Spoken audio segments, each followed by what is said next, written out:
সম্ভবত গত 10 থেকে 12ই জুলাইয়ের মধ্যে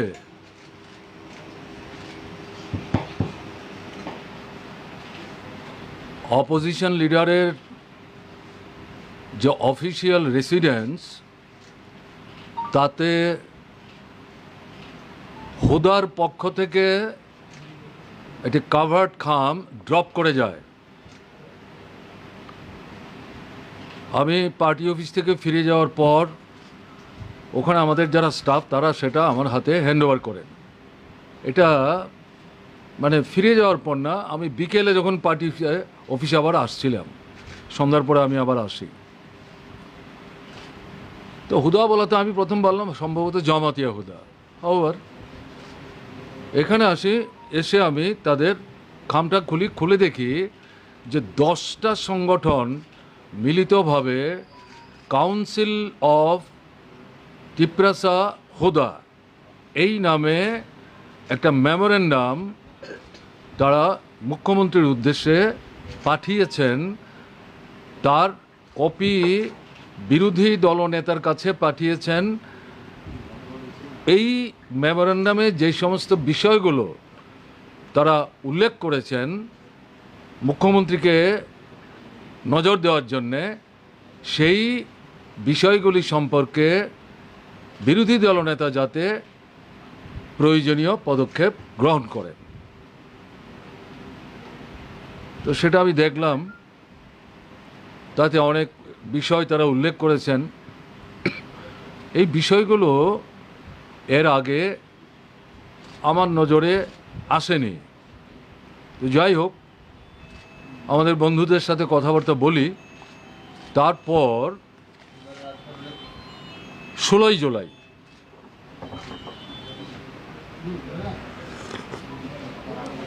তাদের যে মেমোরেন্ডামটি এই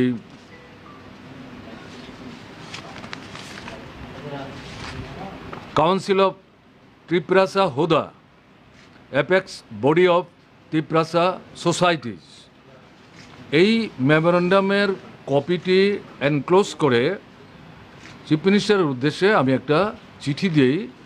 চিঠিতে তাকে অনুরোধ করা হয় যে সম্ভবত আপনিও এই মেমোরেন্ডামের কপি পেয়ে থাকবেন।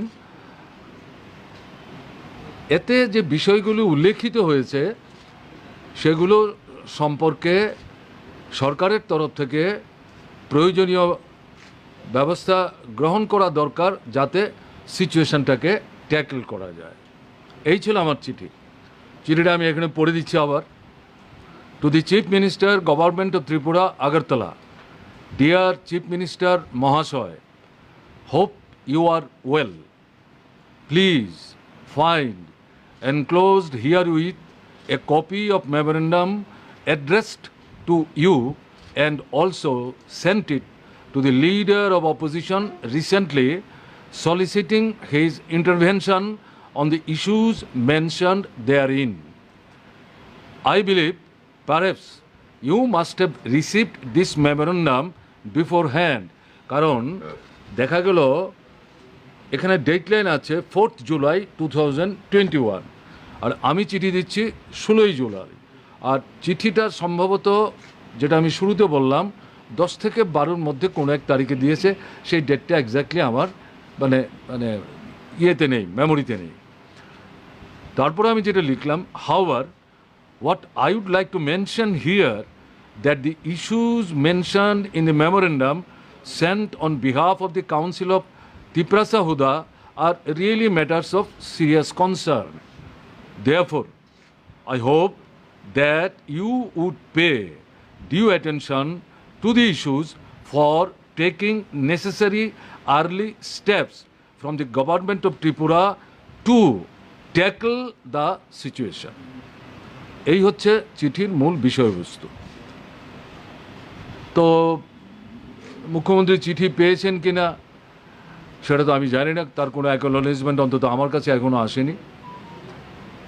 আর চিঠিটা আমি যেদিন দিই সম্ভবত সেই তারিখে মুখ্যমন্ত্রী ত্রিপুরায় ছিলেন না আমার ধারণা। হাওয়ার তো এখন অবধি কোনো অ্যাকনোলেজমেন্ট আমাদের কাছে আসেনি। 25 তারিখ দিল্লি থেকে আমাদের এক রাজনৈতিক বন্ধু জানতে চাইলেন যে এরকম কোনো চিঠি মুখ্যমন্ত্রীর কাছে দেওয়া বা তাতে মানে কোনো একটা পার্টিকুলার ট্রাইবাল কমিউনিটি সম্পর্কে মন্তব্য করেছেন যেটা একটু কনফিউজিং মনে হচ্ছে। তখন আমি রিকালেক্ট করলাম যে সম্ভবত বিষয়টা এটাই। যিনি জানতে চাইলেন তাকে এই যে ব্যাকগ্রাউন্ডটা যেটা আপনাদের সামনে আমি বললাম সেটাই তাকে আমি বললাম।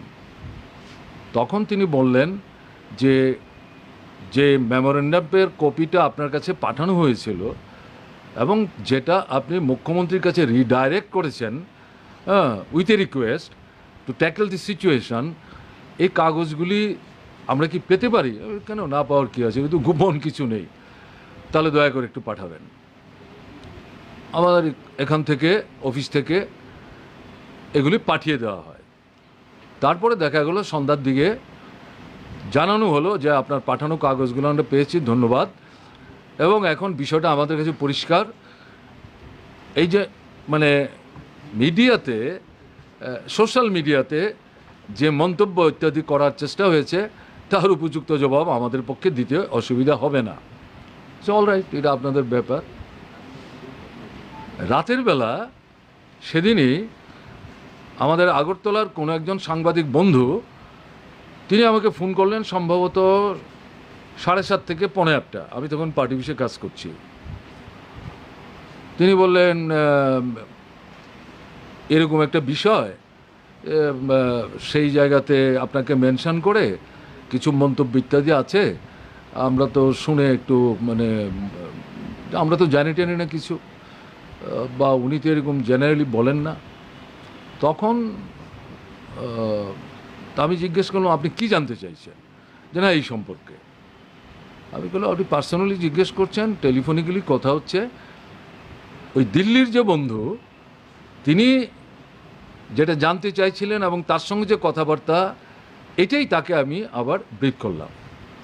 তিনি তখন বললেন যে আমরা কি আপনার এই চিঠিটা বা মেমোরেন্ডামের কপিটা পেতে পারি, আমি কি আসবো এখন? আমি বললাম ভাই এটা তো আপনাকে আলাদা করে কেন দেবো, তাহলে আগরতলার তো অন্যান্য সাংবাদিক বন্ধুরা তারা বলবে এটা তো আমাদেরকে ডিপ্রাইভ করা হচ্ছে, আমি তো জেনারেলি এটা করি না, করতে গেলে তো সবার মধ্যে শেয়ার করতে হবে। ঠিক আছে, তো উনি বললেন তাহলে কি কালকে একটার সময় আসবো আমার আরও কয়েকজনকে সঙ্গে নিয়ে। তখন আমি বললাম ঠিক আছে, কালকে আমার তো প্রোগ্রাম আছে একটা নাগাদ আসুন। ঠিক আছে। তো সকালবেলা আমার নিজের একটু রিথিঙ্কিং হলো যে যেহেতু দিল্লি থেকে বলে কাগজগুলি নিয়ে গেছে এবং তারা নিজেরাই কনফিউজড এবং এই কাগজ পাওয়ার পর তাদের মধ্যে একটা সেন্স অফ স্যাটিসফ্যাকশন এক্সপ্রেসড হয়েছে এবং তারাই এটার জবাব দেবেন বলেছেন, let me wait to see what is their comment.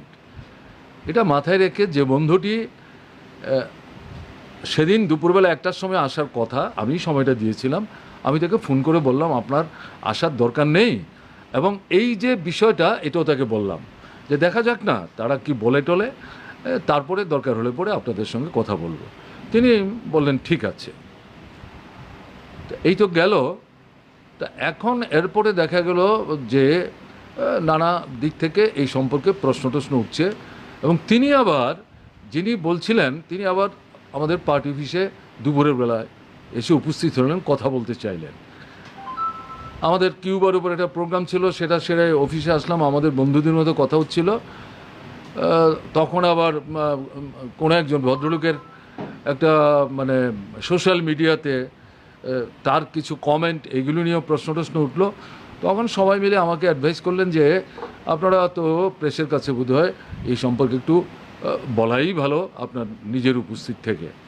তখন ঠিক আছে, আপনারা সবাই যেহেতু বলছেন, এই আজকের এই সময়টা নির্ধারিত হয়, তো আপনারা এসছেন এবং আমরা আলোচনা করেছি।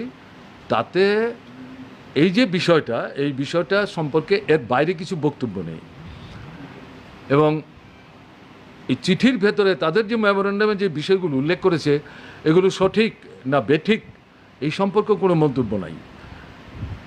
আমাদের দায়িত্ব হচ্ছে, তারা বলছে আপনি you please take necessary steps. এই চিঠিতে তার একটা কপি তারা পাঠিয়েছেন ডেপুটি চিফ মিনিস্টারের কাছে, আর একটা কপি অপোজিশন লিডারের কাছে।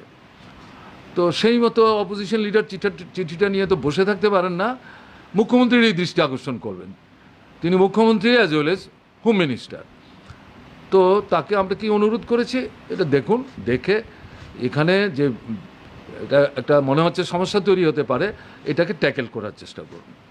ঠিক আছে, এর বাইরে কিন্তু কোনো মন্তব্য আমরা করিনি। তো এটাই বলা, এবং আমার ধারণা যে মেমোরেন্ডামটা আমার কাছে পাঠিয়েছিল, এটাকে এনক্লোজ করে যে চিঠি মুখ্যমন্ত্রীর কাছে পাঠিয়েছিলাম, এটা একসাথে দিয়ে আপনাদেরকে ডিস্ট্রিবিউট করতে আমি বলেছি। সম্ভবত আপনারা পেয়েছেন কি? ও দেয়নি এটা না এখনো? ও না, একটু দাঁড়ান, আমি একটু দেখছি। তো ওই দেখো তো, রাখালের দেওয়ার কথা, এটা আপনাদের দিয়ে দেবে। তো এই হচ্ছে মূল ব্যাপার। তারপরে গিয়ে দেখলাম যে শ্রীযুত প্রদ্যুৎ কিশোর দেববর্মন, তিনি সম্ভবত দিন দুয়েক আগে একটা সোশ্যাল মিডিয়াতে তিনি কিছু কথা বলছিলেন, এবং সেই কথাতে যেটা দেখলাম, আমাকে মেনশন করে, কা নিয়ে আপনি কি করেছেন, এখানে যে গুলি চললো তাতে তো আপনাদের কোনো ভূমিকা নাই, এই সমস্ত বিষয় টিষয় বলার চেষ্টা করেছেন। আর হচ্ছে, আপনারা 25 বছর সরকারে ছিলেন, ট্রাইবেলদের জন্য তো আপনারা কিছুই করেননি, রাজাদের বিরুদ্ধেই শুধু বলছেন, রাজারা কি কিছুই করেনি। এবং তারপরে ওনাদের যে অবস্থান, আপনার এই গ্রেটার ত্রিপুরাল্যান্ড, এটা নিয়ে তিনি তার অবস্থান ব্যাখ্যা করার চেষ্টা করেছেন, আর এই সাথে তার যে রাজনৈতিক বক্তব্য সেটা তিনি রাখার চেষ্টা করেছেন। এটা নিয়েও বিভিন্ন দিক থেকে বন্ধুরা বলছেন যে এগুলি তো আমরা জানি, কিন্তু আমাদের জানা দিয়ে তো হবে না, সাধারণ মানুষেরও জানা দরকার, কাজে প্রেসের সামনে এগুলি বোধহয় বলা উচিত হবে। আমি অন্যগুলোতে যাব না, আমি শুধুমাত্র এখানে যেটা বলবো, যে কা নিয়ে যেটা বললেন, আসলে উনি না জেনে বলে থাকলেও থাকতে পারেন, কারণ কায়ের আগে কিন্তু এটা ছিল সিএবি। কেমন? সিএবি যখন, মানে এটা বিলটা যখন আসলো, তখন থেকেই আমরা লেফট, পার্টিকুলারলি মার্ক্সবাদী কমিউনিস্ট পার্টি, পার্লামেন্টের ভেতরে, রাজ্যসভার ভেতরে এবং বাইরে আমরা এটার বিরোধিতা করেছি। তারপরে যখন আইনটা তৈরি হলো, সারা দেশে তার বিরোধিতা আমরা করি, আন্দোলনে আমরা অংশগ্রহণ করি। ত্রিপুরাতেও এটা হয়েছে, এবং নানা ধরনের কর্মসূচি আমাদের তরফ থেকে নেওয়া হয়েছে, এটা বিস্তৃত যাওয়ার দরকার নেই, আপনারা এগুলি ক্যারি করেছেন। তারপরে এখানে আমাদের এডিসি এলাকাতে বোধহয় বন্ধ ডেকেছিল, এটার বিরুদ্ধে আমরা এই বন্ধের বিরোধিতা করিনি, কিন্তু বন্ধে আমরা অংশগ্রহণ করিনি। তো এটাকে ভিত্তি করে ন্যাশনাল হাইওয়ে, যেখান থেকে এডিসির দিকে হেডকোয়ার্টারে যেতে হয়, সেখানে মানে পুলিশ তাদের উপর আক্রমণ করেন, যারা রাস্তায় বসেছিলেন, গুলিগালা চালায়, বেশ কয়েকজন আহত হয়। খবর পেয়ে তাদের যখন হাসপাতালে নিয়ে আসে, আমরাই প্রথম রাশ করি, তাদের সঙ্গে কথাবার্তা বলি, বিষয়গুলো জানার চেষ্টা করি, এবং তারা সবটাই বলেন যে আমরা তো বসেছিলাম। ঠিক আছে, কথাবার্তা বলার পর ওখানে সাংবাদিক বন্ধুদের কেউ কেউ ছিলেন, জানতে চাইছিলেন। সেখানে আমাদের পজিশন আমরা ক্লিয়ার করি যে কায়ের বিরুদ্ধে আমরা ক্যাবের সময় থেকে আমরা বিরোধিতা করছি। সারা দেশে আমাদের প্রোগ্রাম হয়েছে, সিপিআইএম, লেফট, আমাদের যে মানে মনোভাবাপন্ন যে গণতান্ত্রিক সংগঠনগুলো, তারাও ভূমিকা নিয়েছেন। এই লড়াইয়ে আমরা আছি। আমরা ঠিক আছে, আমরা এই বন্ধে ছিলাম না, কিন্তু তারা বন্ধ রেখেছে, এটা গণতান্ত্রিক অধিকার তো আছেই। বন্ধকে মোকাবেলা করার জন্য গুলি চালাতে হবে কেন? আর এভাবে এতগুলো লোক আহত হলো, এটার কি প্রয়োজন ছিল? এবং এটা নিয়ে তো মানে প্রতিক্রিয়া, আমাদেরও প্রতিক্রিয়া আছে, কাজে অবিলম্বে তদন্ত করা দরকার, কারা এর জন্য দায়ী, কেন গুলি চালালো, তাদের বিরুদ্ধে ব্যবস্থা গ্রহণ করা দরকার। আমরা এটাকে সমর্থন করি না, আমরা এটার বিরুদ্ধে কথা বলছি। সেটা ওখানেই হাসপাতালে দাঁড়িয়ে কথাবার্তা বলে আসি। এসে পরদিনই আমরা ওখানে যেতে চাইছিলাম অন দি স্পট। তখন আমার অফিস থেকে ডিজির কাছে একটা চিঠি দেওয়া হয় যে আমরা এখানটা যেতে চাই। তখন ডিজি ছিলেন মিস্টার শুক্লা, যিনি আমাদের সময়ে ডিজি ছিলেন। তিনি অনুরোধ করলেন যে পরিস্থিতিটা তো এখন একটু টেনশন আছে, এই মুহূর্তে আপনি না গেলে ভালো হয়, আপনাকে অনুরোধ করছি কাইন্ডলি আমাদের সহযোগিতা করুন। যাওয়ার মতো যখন সিচুয়েশনটা হবে আমরা জানাবো। পুলিশ অনুরোধ করছে, কাজে আমরা এই জায়গায় গিয়ে তো অতিরিক্ত একটা কিছু বের করে আনতে পারবো না। তাতে আমরা কথাবার্তা বলে ঠিক করলাম যে অল রাইট, পুলিশের রিকোয়েস্ট ডিজির তরফ থেকে, তার অফিস থেকে এসছে, অল রাইট। আমরা তখন আর যাওয়াটা স্থগিত রাখলাম। কয়েকদিন যাওয়ার পর আমাদের ধারণা ছিল হয়তো পুলিশের তরফ থেকে কিছু জানাবে, কিন্তু তারা কিছু জানায়নি। তারপর আমরা পুলিশকে আবার জানিয়ে আমরা সেখানে যাই। আমাদের বিধায়কদের কেউ কেউ ছিলেন, আমাদের বিশেষ করে তখন এডিসি বামপন্থীরা চালাচ্ছেন, চিফ এক্সিকিউটিভ মেম্বার তিনি ছিলেন। আমাদের একটা বেশ মোটামুটি একটা ডেলিগেশন, আমরা স্পটে যাই। এখান থেকে ইঞ্জিনিয়ারিং কলেজের দিকে যাই, তারপরে গ্রামের ভেতরে আমরা যাই, যে বাড়িগুলির উপর আক্রমণ হয়েছে, ঘরের উপর আক্রমণ হয়েছে, বাড়ির লোকজনের সঙ্গে আমরা কথাবার্তা বলে টলে সেখান থেকে আমরা ফিরে আসি। কাজে এই যে কথাবার্তাগুলো যেগুলো বলার চেষ্টা করেছে, এগুলো আসলে বাস্তবের সাথে, তথ্যের সাথে তার কোনো মিল নাই। এটা আমি জানি না, তাকে যদি কেউ ব্রিফ করে থাকেন, ওই সময় যদি তিনি ত্রিপুরায় না থেকে থাকেন, হয়তো তাকে রংলি ব্রিফ করেছে। আর যদি জেনেও তিনি এটা করে থাকেন, তাহলে তো এটা করা সঠিক না, এটা সত্যের অপলাপ। কাজে এই কারণে বিষয়টা যাতে মানুষ জানতে পারে, তার জন্য আমি আরেকবার এখানে বললাম। আর এডিসি সম্পর্কিত বিষয় বা এই নির্বাচনের পরে এডিসির তিনি দেখলাম বলছেন যে আমরা এখন ক্ষমতায় আছি, পাওয়ারে আছি। যাই হোক, এই বিষয় সম্পর্কে আমি কিছু বলতে চাইছি না। তা আমার মনে হয় ভালো হবে যে ট্রাইবেলদের জন্য আমাদের কিছুই ভূমিকা নাই। এ তো আমাদের মধ্যে সবচেয়ে ভালো এখন যারা জীবিত আছেন নেতৃত্ব, ট্রাইবেলদের মধ্যে মানে অ্যাকসেপ্টেড লিডারদের মধ্যে অন্যতম কমরেড অঘোর দেববর্মা, তিনি আছেন। তার মুখ থেকে আপনারা শুনবেন। আর এডিসি সম্পর্কিত বিষয়ে যে সমস্ত কথাবার্তা, এটা রাধাচরণ দেববর্মা, যদিও তিনি এখন এডিসির কেউ না, কিন্তু একটা দীর্ঘ সময় ওখানে কাজ করেছেন, তার অভিজ্ঞতা, বিশেষ করে এই যে নূতন সরকারটা আসার পর তারা যখন দায়িত্বে ছিলেন, এই অভিজ্ঞতাগুলি তাদের কাছে শুনবেন। আমি এখন অঘোর বাবুকে অনুরোধ করব তিনি যাতে বলেন। কারফিউ শুরু হয়ে যাবে 2টো থেকে। আমরা এটাকে আর বাড়াতে চাইছি না। আপনারা এসছেন, কি প্রশ্ন?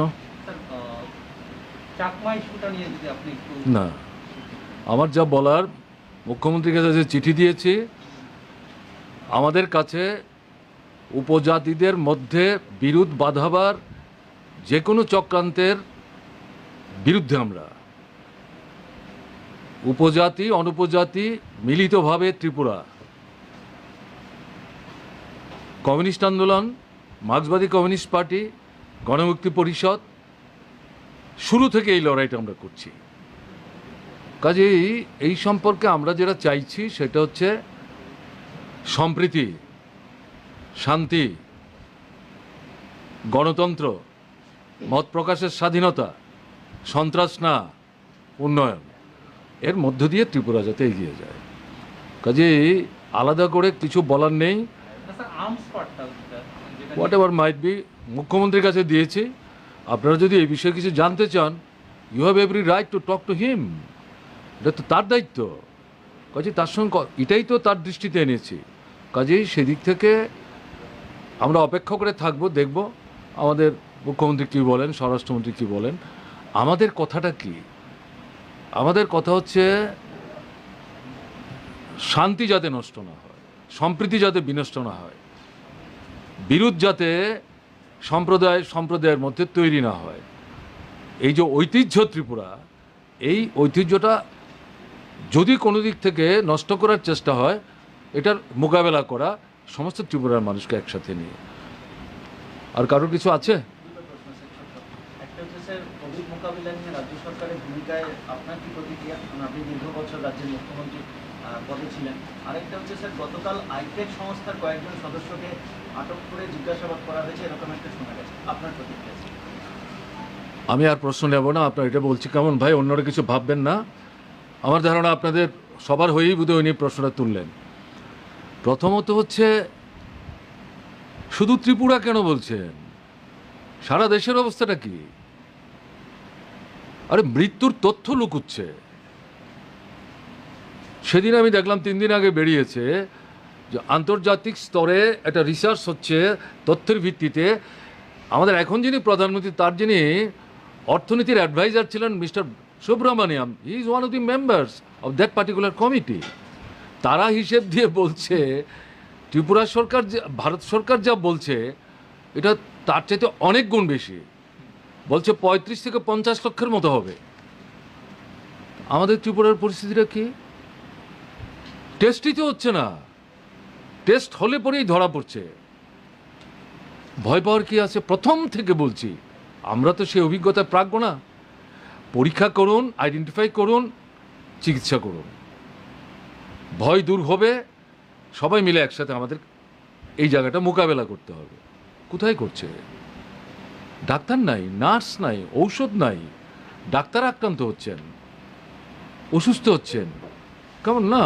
কাজে এদিক থেকে যেটা বলছেন যে সারা ভারতবর্ষে একটাই আওয়াজ উঠছে, গভর্নমেন্টকে শুধু বক্তৃতা করার জন্যে, শুধু বিজ্ঞাপন আর হাসি হাসি মুখের ছবি আঁকার মানে দেওয়ার জন্যে, এটা হচ্ছে, ওটা হচ্ছে, ওটা হচ্ছে, মানুষের জীবন অভিজ্ঞতা হচ্ছে, বলছে যে কি সমস্ত কথা। আমরা তো কিছু পাচ্ছি না। আমাদের ত্রিপুরায় কি হলো? কি একটা প্যাকেজ নাকি দেওয়া হয়েছে 1000 টাকার। কয় মাস আগের ঘটনা এটা। যারা পেয়েছেন কিছু কিছু, তারা বলছেন হিসেব করে সব মিলিয়ে, এমনকি যে ব্যাগটাতে দিয়েছে এটার দাম ধরলো কোনো মতেই 700 টাকার বেশি হবে না। আর এটা দিয়ে কদিন চলে? কমাস হলো। কারফিউ চলছে কতদিন যাবৎ? আমার তো মনে হয় না ভারতবর্ষের অন্য জায়গায়, মহারাষ্ট্র বাদ দিলে পর, এরকম ঘটনা কোথাও চলছে। উত্তর পূর্বাঞ্চলের কোনো জায়গায় হচ্ছে। গভর্নমেন্ট আছে এখানে, তার কোনো অনুভব আছে, কোনো অনুভূতি আছে, মানুষের প্রতি কোনো দায়বদ্ধতা আছে, খবর রাখছে। এই 2টা পর্যন্ত দোকান খোলায়, দেখুন তো কটা লোক সেখানে রিক্সা নিয়ে ঘুরছে, কটা লোক সোয়ারি, অটো রিক্সাগুলিতে কটা লোক আছে। এই যে পরিস্থিতি, এর জন্য দায়ী কে? Completely held responsible central government as well as state government. এবং বিশেষ করে আরও বিপজ্জনক হচ্ছে শাসক দলের অনুসারী না যে সমস্ত রাজনৈতিক দলগুলি সরকার চালাচ্ছে, ইভেন এই যে ভ্যাকসিন ডিস্ট্রিবিউশন, তাতে সেখানে দেখা যাচ্ছে সমদৃষ্টিভঙ্গি নিচ্ছে না, অভিযোগ উঠছে। কি হচ্ছে এটা? দেশ তো একটাই, ভারতবর্ষ। জাত, ধর্ম, বর্ণ, সম্প্রদায় নির্বিশেষে আমরা সবাই ভারতীয়, সবাই বেঁচে থাকতে চায়, প্রত্যেকে নিজেকে নিজে ভালোবাসে। কাজে এদের বাঁচাবার দায়িত্ব কে নেবে? কাজে এই দিক থেকে যেটা বলছেন যে উই আর আটারলি ডিসস্যাটিসফাইড, এই গভর্নমেন্ট টোটালি ফেল করছে। এবং ফেল বললে ভুল হবে, তার পরিকল্পনা, তার দৃষ্টিভঙ্গি, তার নেওয়া অবস্থান, যে পথে আছে, এগুলোকে গুরুত্বই দিচ্ছে না। তাহলে পরে এই জিনিস হতে পারতো না। কাজে এই সম্পর্কে হচ্ছে বক্তব্য। অর্থনৈতিক সংকট এই কোভিডের আগেও ছিল ত্রিপুরায়, দেশেই ছিল, কেমন না? কোভিডের পরে এটা অনেক গুণ বেড়ে গেছে, বেকারি বাড়ছে। আর এখানে মন গড়া সমস্ত জিডিপির তথ্য দেওয়া হচ্ছে। মানুষ এত বোকা নাকি? কই আন্তর্জাতিক পরিসর থেকে যখন এই বিষয়গুলো আসছে, গভর্নমেন্টের তো কারো মুরদ নেই এগুলি বিরোধিতা করবার, প্রতিবাদ করবার। ইভেন পার্লামেন্ট চলছে, ওরা ভেতরে পার্লামেন্ট চালাচ্ছে, বাইরে কৃষকরা চালাচ্ছে। ভেতরে যখন প্রশ্ন তুলছে, জবাব দিতে পারছে না। বিরোধীর মুখ স্তব্ধ করে রাখবার জন্যে ইসরায়েলের এই যে তদন্তকারের মানে সংস্থা, এগুলি তো আসলে কি, এগুলি মানে আপনার মানে গোপন সংস্থা।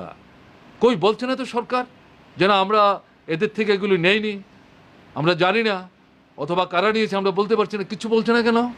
সমস্ত জিনিস এক্সপোজ হয়ে যাচ্ছে। কাজে আমি ঠিক আছে, এই নিয়ে আপনারা প্রশ্ন করেন না, আমি প্রাসঙ্গিক বললাম দ্বিতীয়ত যেটা আপনি বললেন, এটা পত্রিকায় দেখলাম, আমার জানা ছিল না, আজকে আমি দেখলাম।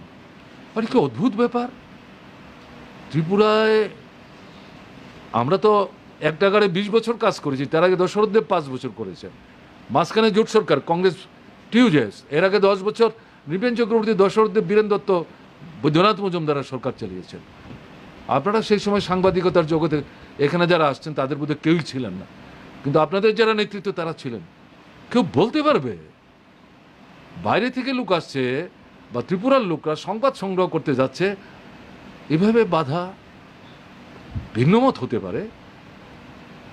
এটা কি হচ্ছে এটা? এখন দেখা গেল যে সংস্থা এখানে এসছে, সম্ভবত তারা পশ্চিমবাংলায় কাজ করেছে, তারা এখানে এসছে, মানুষের সঙ্গে মিলতে চাইছে, কিছু তথ্য সংগ্রহ করতে চাইছে। এটা তার গণতান্ত্রিক অধিকার। তাকে হোটেলের মধ্যে বন্দি করে রেখে দেবেন? কাগজপত্র তাদের কিছু ভুলভাল ধরতে পারলেন না, গতকালকে সারাদিন তারা বেরোতে পারলো না, এটা কি হচ্ছে?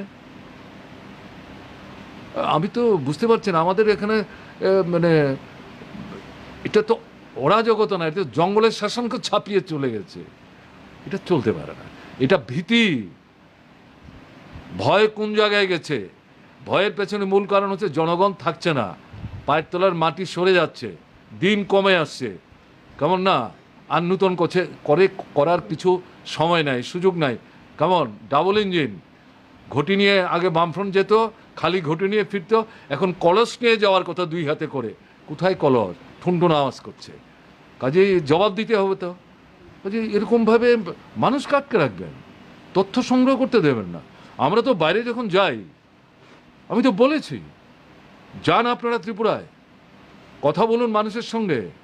আমাদের পার্টি অফিসে যাওয়ার দরকার নেই, দোকানে যান, রিক্সা শ্রমিক বন্ধুর সঙ্গে কথা বলুন, অটো রিক্সার যে চালক বন্ধুর সঙ্গে কথা বলুন, রাস্তার পাশে দাঁড়িয়ে যারা চা বিস্কিট বিক্রি করছে, পানের খিলি বিক্রি করছে, কথা বলুন। পরিচয় দেবেন না, কোথেকে আছে, কেমন আছে জিজ্ঞেস করুন। আমাদের অফিসে যাওয়ার দরকার নেই। ভয় পাচ্ছে এটাকে, না হলে পরে এরকম হতে পারে। কাজে এই দুর্বলতা কিভাবে ঢেকে রাখবেন? এই কোভিডের নামে কারফিউ করে মাসের পর মাস মানুষকে গৃহবন্দী রেখে শাসক দল তারা যা খুশি তা করছেন। তাদের নেতার বিয়ে হুল্লুড়ি হচ্ছে, আমি সোশ্যাল মিডিয়ায় দেখলাম।